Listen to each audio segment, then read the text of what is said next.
Hi hello నమస్తే welcome to సాక్షి. నేను అంజలి. కార్తికేయ టాలీవుడ్లోనే కాదు పాన్ ఇండియాలోనే perfect action cutout.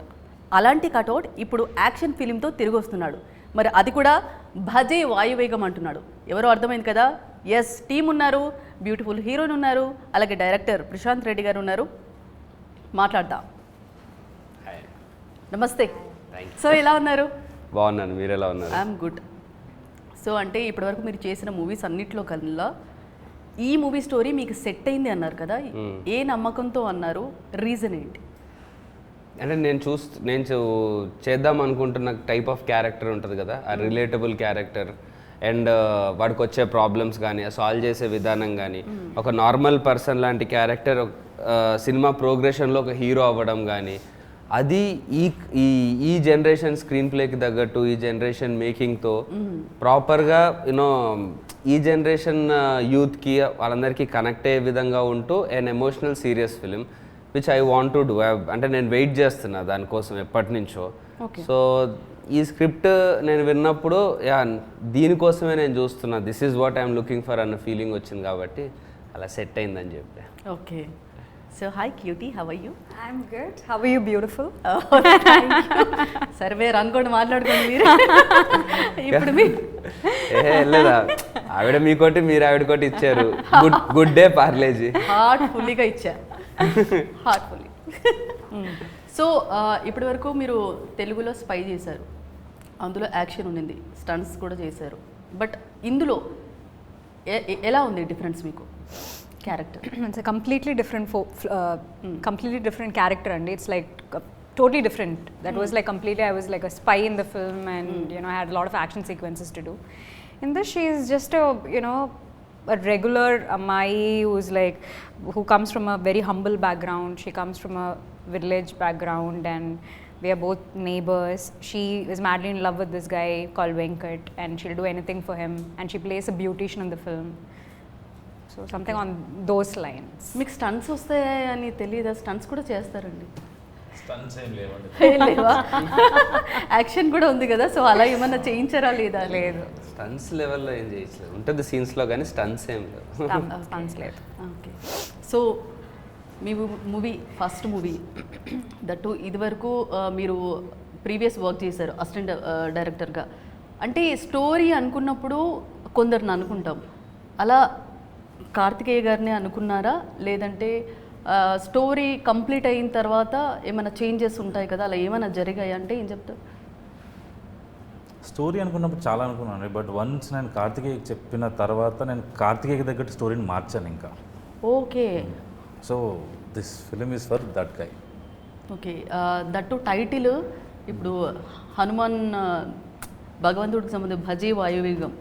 So title అయితే చాలా స్ట్రాంగ్ ఉంది. రీజన్ ఏంటి పెట్టడానికి? Reason please explain. ఇందాక బాగా చెప్పాను. షిఫ్ట్ అయిపోనా? అంటే నేను చాలా ఎలాబొరేట్గా చెప్తా, ఆయన కొంచెం క్లారిటీగా చెప్తాడు. అవునా? అంటే ఇంటర్వ్యూలో రియలైజ్ అయ్యాం అది నేనే కరెక్ట్గా చెప్పానండి. అదనేది ఇప్పటి వరకు అంటే డివోషనల్గా టచ్ అవుతుంది. అంటే డివోషన్ ఎలిమెంట్ అయితే ఏమి ఉండదండి సినిమాలో. సో ఇప్పుడు మీరు టీజర్ ట్రైలర్లో చూసిన, సింపుల్గా చెప్పాలంటే టీజర్ ట్రైలర్లో మీరు చూసిన ఆ స్పీడ్ కానీ ఆ edge of the seat thing కానీ, సో మాకు ఆ టైటిల్లో ఆ ఫీల్ వచ్చేది కావాలి. సో ఆ వాయువేగం అనే దాంతో అది వస్తుంది. ఎట్ ద సేమ్ టైం కానీ మాదేమి టోటల్ న్యూ ఏజ్ సినిమా ఏం కాదు, it's proper Telugu film, Telugu emotions ఉన్న సినిమా. సో ఆ తెలుగుతనం ఉండాలి, ఆ వెయిట్ ఉండాలి. సో అందుకు భజే వాయువేగం అనుకున్నాము. అసలు సజెస్ట్ చేశారు ప్రొడ్యూసర్స్. సో బట్ ఈ సినిమాలో హీరో క్యారెక్టర్కి ఆంజనేయ స్వామికి ఉండే లక్షణం ఒకటి మనం అడాప్ట్ చేసుకోవచ్చు. ఓకే. అంటే ఎట్లా స్టార్టింగ్లోనే ఆయన ఎంత బలవంతుడో ఆయనకు తెలియదు. సో కానీ వన్స్ ఆయన ప్రాబ్లం స్టార్ట్ చేయడం, అంటే ప్రాబ్లం సాల్వ్ చేయడం స్టార్ట్ చేశాక లంకన్ కూడా తగలబెట్టే అంత పవర్ఫుల్ అవుతాడు. సో అర్థమైంది. ఒక normal person becoming a hero అనేది ఆంజనేయ స్వామి నుంచి చాలా మనం తీసుకోవచ్చు, అంటే ఆ లక్షణం ఆయన నుంచి. సో దానివల్ల కూడా మనం ఈ సినిమాకి ఈ టైటిల్ కరెక్ట్గా సెట్ అవుద్ది అనుకున్నాం. కానీ సినిమాలో ఆ టైటిల్ ఏమి అంటే దాన్ని బట్టి హీరో ఏమి ఆంజనేయ స్వామికి సంబంధించి నాకు అదే డౌట్ వచ్చింది ట్రైలర్ చూసినప్పుడు. ట్రైలర్ చాలా బాగుంది. ట్రైలర్కి అంటే టైటిల్కి ఎక్కడ డిఫరెన్స్ కనిపించింది, అందుకని నేను అదే అంటే అడిగాను. ఇప్పుడు సినిమాలో ఎక్కడ హీరో అలా అనుకోవడము అలాంటిది కూడా ఏమి ఉండదు. ఇది జస్ట్ సినిమాకు ఉన్న టైటిల్. సినిమాలో మీకు ఆ బజే వాయువేగం అనే ఓకే, వర్డ్ కూడా వినిపించదు. సో ఒక బెట్టింగ్ బ్యాక్డ్రాప్లో ఈ మూవీ వచ్చింది అంటే మెసేజ్ ఏమని ఇవ్వబోతున్నారా? Message oriented? మెసేజ్ ఓరియంటెడ్ అన్నట్టు ఏం లేదండి. అంటే హీరో క్యారెక్టరే ఒక మెసేజ్. అంటే యూనో మెసేజ్ అంటే కూర్చొని సోది చెప్పడం లాగా అట్లాంటి మెసేజ్ కాదు.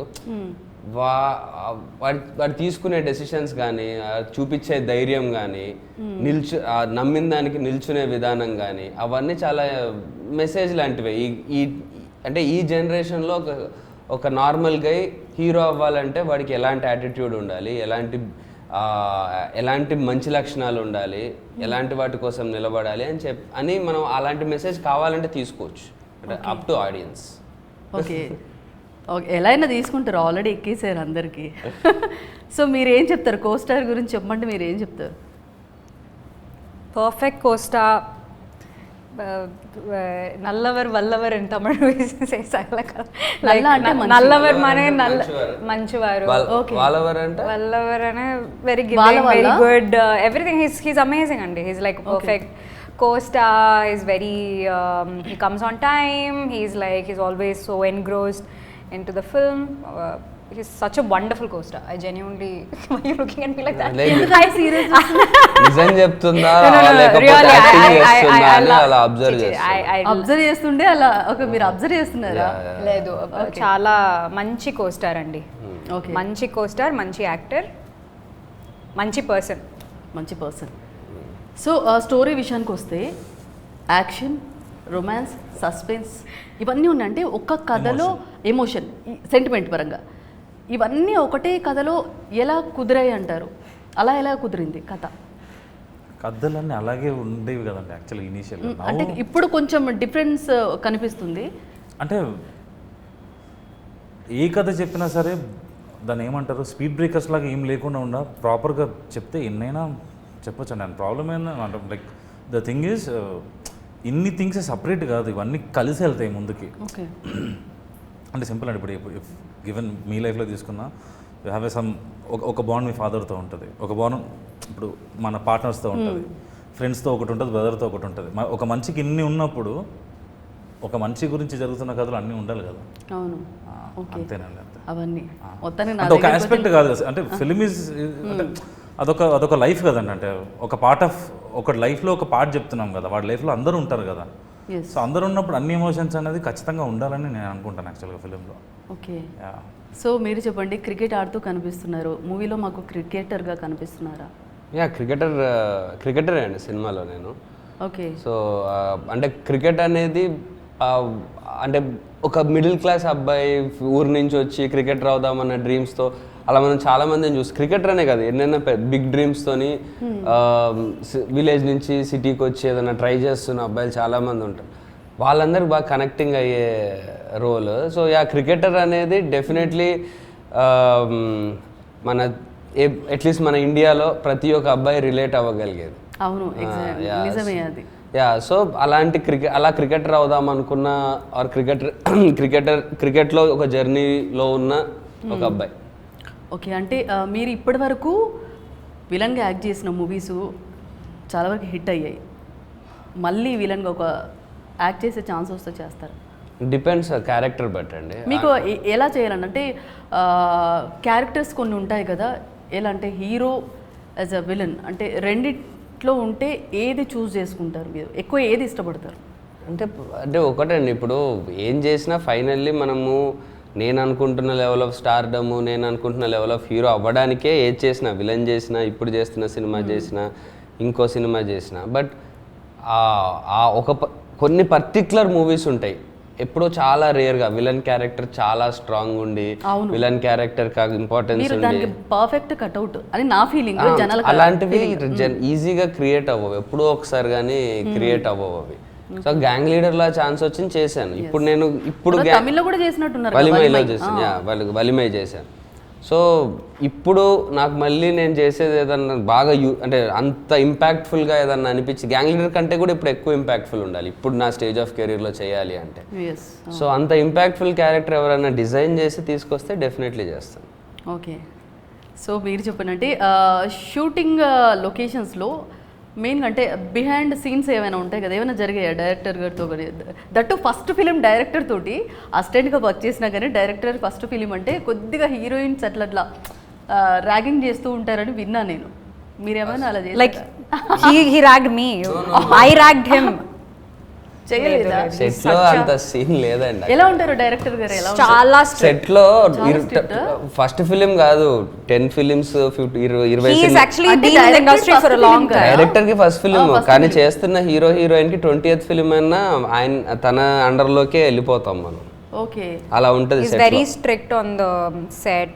He's అంటే just he's a no bullshit person. He just comes. He's very అంటే strict. Command on the work అలా He has. ఉన్నప్పుడు I think తెలియకుండా it should మనం be necessary, you know, because he's the captain of the ship and he needs to have that command. Everyone are under his control on the set.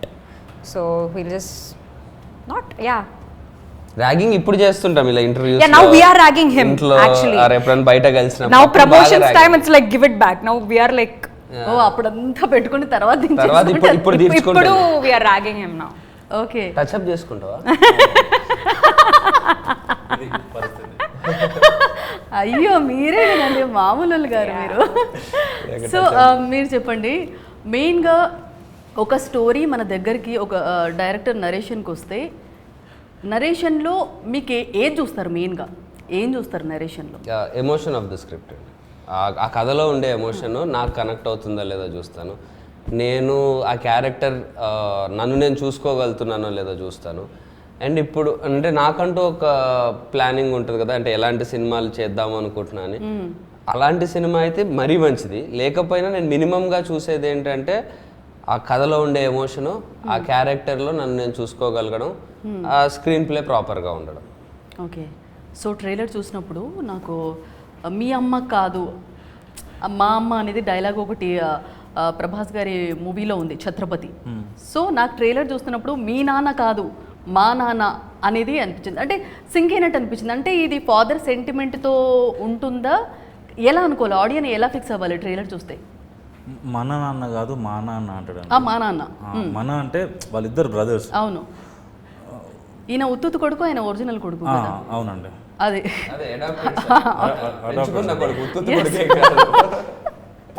Okay. అంటే teaser నుంచి follow అవుతే ప్రతి ఒక్కరి లైఫ్లో ఒకటి ఉంటాడు, వాడి కోసం ఏం చేయడానికి నేను రెడీ. అసలు నా లైఫ్లో మా నాన్న అన్నాడు.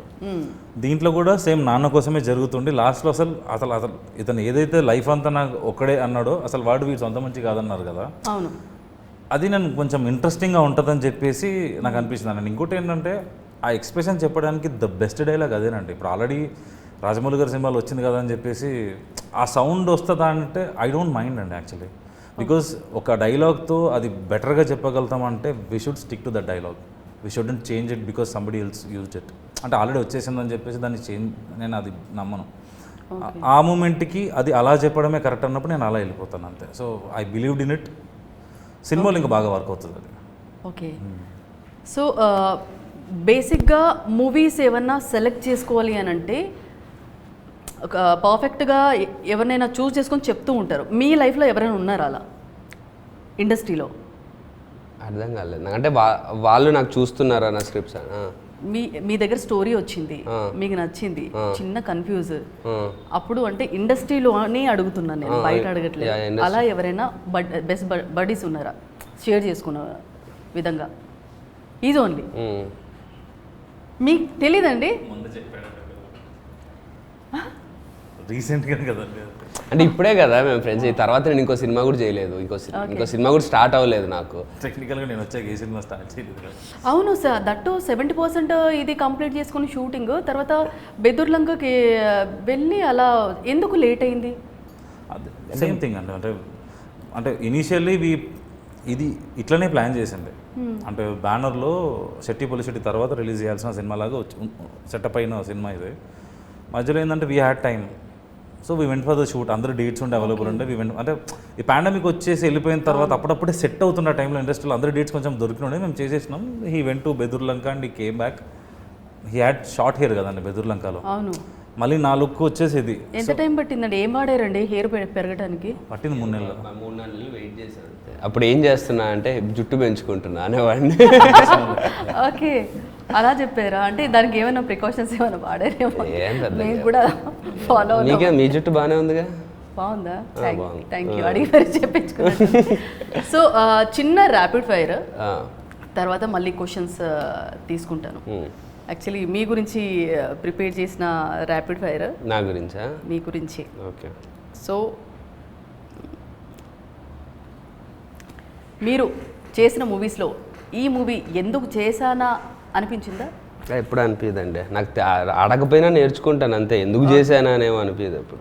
ఏదైనా చిన్నగా ఏమన్నా అంటే ఈ బెటర్గా చేసి ఉండాల్సింది, ఆర్ ఇలాంటి ఇంకొంచెం కేర్ తీసుకోవాల్సింది, ఈ విషయం పట్టించుకోవాల్సింది ఇలా అనిపిస్తుంది. కానీ ఏదో ఒక రీజన్ ఉన్నట్టు నేను ఒప్పుకునేటప్పుడు. ఓకే. నేనే, నా బ్రెయినే కదా ఒప్పుకుంది. సో నాకు నేను ఎలా చెప్పుకుంటుంది. ఓకే, సినిమా ఇండస్ట్రీకి ఎందుకు వచ్చానా అని ఎప్పుడైనా బాధపడ్డారా ఇన్ ఇయర్స్లో? బాధ ఎప్పుడు లేదండి, అట్లా బాధ అయితే ఎప్పుడు పడలేదు. ఓకే, 10 సినిమాలకు పైగా చేశారు కదా మీరు. సో క్యారెక్టర్కు దగ్గరగా ఉండేది మీ రియల్ లైఫ్ క్యారెక్టర్కి మ్యాచ్ అయ్యే విధంగా ఏదైనా ఉందా? ఇదే బజేవా ఈ సినిమానే. అవును, చెప్పారు ఆల్రెడీ. స్టార్ హీరోల నుండి యంగ్ హీరోస్ వరకు హోస్ట్గా చేస్తున్నారు. మీరు ఎప్పుడు చేస్తారు మళ్ళీ? ఏదది? హోస్ట్గా చేస్తున్నారు కదా, ఓన్ షోస్ పెట్టి చేస్తున్నారు కదా. Hosting shows. హోస్టింగ్ మరి అయితే ఎవరో ఒకరు వచ్చి అడగాలి కదా నన్ను. మరి చేయమని అడిగితే చేస్తారా? అంటే చేస్తానేమో మేబీ. అంటే చెయ్యను అన్నట్టేం లేదు, మేబీ ఇంట్రెస్టింగ్గా అనిపిస్తే చేస్తాను. ఓకే, మీరు సోషల్ మీడియా చూస్తారా? ఎందుకు చూస్తాను. ఏది ఎక్కువ చూస్తారు? Instagram, Twitter. ఓకే, మీకు మనుషుల్లో నచ్చని గుణం ఏంటి? అంటే ఏం చెప్తారు? ఎందుకు వీళ్ళు ఉన్నారా అని ఎప్పుడైనా ఫీల్ అయ్యారా? నచ్చని క్వాలిటీయా? అన్నిటికంటే ఎక్కువ నచ్చింది ఆనెస్ట్గా లేకపోవడం, అంటే ఫేక్ చేయడం. లేకపోతే లేదని చెప్పొచ్చు, ఉంటే ఉందని అంటే ఇప్పుడు చాలా మంది అలా చెప్పట్లేదు అసలు. అంటే డైరెక్ట్గా చెప్పకపోయినా ఏదో ఒకటి ఇంప్లై చేసేయాలి. ఓకే, సో మీరు యాక్ట్ చేసిన హీరోయిన్స్లో మీకు బాగా నచ్చిన హీరోయిన్ ఎవరు? సూపర్. సో ఓటీటీ కారణంగా సినిమాకు ఆదరణ తగ్గుతుంది అంటున్నారు, దీని మీద మీ ఒపీనియన్? అంటే మనమే, అంటే పాండమిక్ ఆ టైంలో కొంచెం మనం తొందరగా సినిమాలు వచ్చేది అలవాటు చేసాము. అవును, డెఫినెట్లీ కొంచెం ఇంపాక్ట్ అయితే ఉండదు, లేదనేది అయితే నమ్మను. బట్ ప్లస్ అనుకుంటున్నారా మైనస్ అనుకుంటున్నారా? థియేటర్ పరంగా కొంచెం మైనస్ అండి యాక్చువల్లీ. థియేటర్కి మనము ఏ సినిమా చూడడానికి వెళ్దాం అనుకునే వాళ్ళందరికీ కొంచెం మైనస్ అది. ఓకే, చాలామంది హీరోలు ప్రొడ్యూసర్గా చేంజ్ అవుతున్నారు, మారుతున్నారు. మీరు కూడా ప్రొడ్యూసర్గా చేసే అవకాశం ఉందా? చేస్తా, డెఫినెట్లీ తర్వాత చేస్తా. అంటే ప్రాపర్ ఇంకా నాకు ఇంకొంచెం నేనే అంటే ముందు చేస్తున్నాం కదా RX100 90ml వచ్చి చేస్తున్నాం, కానీ అప్పుడు అర్థమైంది అంటే మనకి ఇంకా అంత నాలెడ్జ్ లేదు, ఇంకా కొంచెం మనకి ఎక్స్పోజర్ కావాలి, సినిమా పైన ఇంకా అవగాహన రావాలి, అన్ని క్రాఫ్ట్స్ మీద పట్టు రావాలి. ఒక ప్రొడ్యూసర్ అంటే అంత నార్మల్ థింగ్, డబ్బులు పెట్టేయడం కాదు. సో ఇట్లా మెయిన్ పిల్లర్. యా, సో ఎక్కడ యూనో అంతమందికి అతనే హెడ్. సో అంత రెస్పెక్టబుల్ ప్లేస్లో ఉండాలంటే నేను ఇంకా టాలెంట్ తెచ్చుకోవాలి, ఇంకా స్కిల్ తెచ్చుకోవాలి. అది వచ్చాక చేస్తాను. ఓకే, విలన్గా మీ దగ్గర క్యారెక్టర్స్ ఏమైనా వస్తే ఎలా చూస్తారు విలన్ క్యారెక్టర్ని? ఎలా ఉంటే మీకు నచ్చుతుంది? అదే అండి, అంటే తనకంటూ ఒక బ్యాక్ స్టోరీ ఉండాలి, అసలు అతను ఎందుకు అలా బిహేవ్ చేస్తున్నాడో ఒక రీజన్ ఉండాలి, తనకంటూ ఒక గోల్ ఉండాలి సినిమాలో. అసలు వాడు ఏం చేద్దాం అనుకుంటున్నాడు, వాడు ఫైనల్ ఏం ఏంటి, వాడి వేలో వాడు హీరో అయి ఉండాలి. వాడి క్యారెక్టర్ వాడికి ఉంటుంది కదా, వాడి క్యారెక్టర్ ప్రకారం వాడు ఎవరికన్నా నరేట్ చేస్తే హీరోలాగా అనిపించాలి. ఓకే, అది చూస్తారు. ఓకే, అంటే ఇప్పటివరకు అంటే మూవీకి సంబంధించి మొత్తానికి చెప్పినట్టు ఓటీటీ వచ్చిన తర్వాత ఇప్పుడు చాలామంది reviews, mouth talk, so logic అంటే కూడా మ్యాజిక్ ఉందా లేదా అనేది చూసి వెళ్తున్నారు. భజే వాయువేగం అంటే ఎలిమెంట్స్ పరంగా ఆడియన్స్కి ఏం చెప్తారు, ఎందుకు చూడాలంటే ఏం చెప్తారు? అదే అండి, ఇప్పుడు లాజిక్ లేకపోయినా మ్యాజిక్ ఉంటే వెళ్తున్నారు అంటున్నారు కదా. ఇప్పుడు జనాల మైండ్ సెట్ అది. బట్ ఆ మ్యాజిక్ అనేది అవసరం లేకుండా మీరున్న లాజిక్ని ప్రాపర్గా 100% కరెక్ట్గా తీస్తే 100% చూస్తారు. అలాంటిది రావట్లేదు కాబట్టి చూడట్లేదు, మాది వస్తుంది కాబట్టి చూస్తారు. నైస్. ఇంకోటి ఫస్ట్లో పోస్టర్ టీజర్ చిరంజీవి గారు మహేష్ బాబు గారు లాంచ్ చేశారు, ఏం చెప్తారు దాని గురించి మీరు? అసలు చాలా గ్రేట్ఫుల్ అండి వాళ్ళకి. అంటే ఐఎమ్ వెరీ లక్కీ. ఎవరికి ఉంటుందండి అంత అదృష్టం? మహేష్ బాబు గారు ఫస్ట్ లుక్ చేయడం, చిరంజీవి గారు అది చేయడం, ప్రభాస్ గారు టీజర్ ఆయన పోజ్ చేయడం, ఇవన్నీ కూడా. అండ్ వాళ్ళు చేయడంతో వాళ్ళ ఫ్యాన్స్ కూడా చాలా నాకు చాలా మెసేజ్లు పెట్టారు. వాళ్ళు కూడా బాగుంది బాగుంది బాగుంది అని. వాళ్ళు చేయడంతో పాటు వాళ్ళ ఫ్యాన్స్ కూడా దాన్ని అప్రిషియేట్ చేయడం నాకు బాగా నచ్చిందండి. I felt really very happy. అంటే happy is a very small word to describe. మీరు ఇంత పాజిటివ్గా చెప్తున్నా మీరు మాత్రం సీరియస్గానే కనిపిస్తున్నారు. అంటే మీరు చెప్పినదైనా సీరియస్ అనిపిస్తున్నారా తెలియట్లేదు. మ్యానుఫ్యాక్చరింగ్ స్పేస్ అలా ఉంటుందండి. Okay, last question. పెళ్ళికి ముందు పెళ్ళికి తర్వాత ఎలా ఉంది లైఫ్ మీది? అంటే ఏ రకంగా అంటున్నారు? లైఫ్ మీది ఎలా ఉందంటే పెళ్ళికి ముందు ఎలా ఉన్నారు, పర్సనల్ లైఫ్, పర్సనల్ లైఫ్? బాగుందండి పెళ్లి తర్వాత. పెళ్లి తర్వాతే బాగుంది కదా. పెళ్లి తర్వాత అంటే మనకు ఆటోమేటిక్గా కొన్ని థింగ్స్ మనం అంటే ఇప్పుడు సాయంత్రం అయింది ఏం చేస్తాం, ఇంటికి వెళ్తాం. సో క్లారిటీగా ఉంటుంది. ఓకే, అర్థమైంది. సో మొత్తానికి భజే వాయువేగం మంచి హిట్ కావాలని హార్ట్ఫుల్గా కోరుకుంటూ wish you all the success. Thank you. So ఇది బట్టి భజే వాయువేగం మూవీ టీంతో chit chat. Stay to Sakshi. Thank you.